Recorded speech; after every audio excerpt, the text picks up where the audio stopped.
So we're trying to draw 3 sine of x plus 2.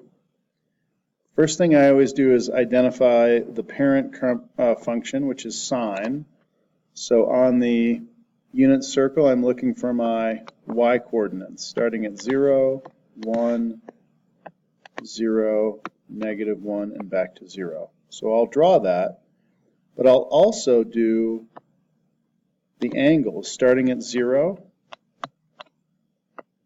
pi over 2, pi, 3 pi over 2, and 2 pi. I'm getting those from my unit circle. Last one is 0, and it's also 2 pi. So I start at 0, I go up to 1, back to 0, to -1, and to 0, and so I can draw the sine curve. Okay. Now the 3 is my amplitude.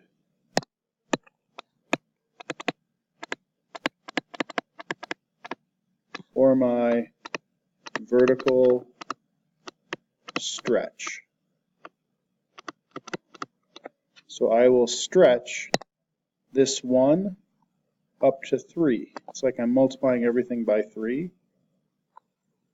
0 times 3 is still 0. This one stretches down to -3. Now I've done the amplitude and the regular sine curve. The last piece is my midline shift. I am up 2. My midline is up 2. So I can draw, it's really like a new x-axis. This is moving up 2, so everything moves up 2. This point comes to here. This 0 comes to here.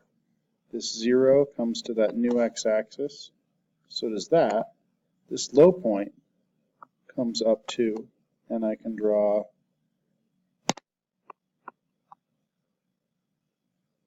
the final curve. And my period is still 2 pi, because I didn't adjust that, but I did all of my other transformations.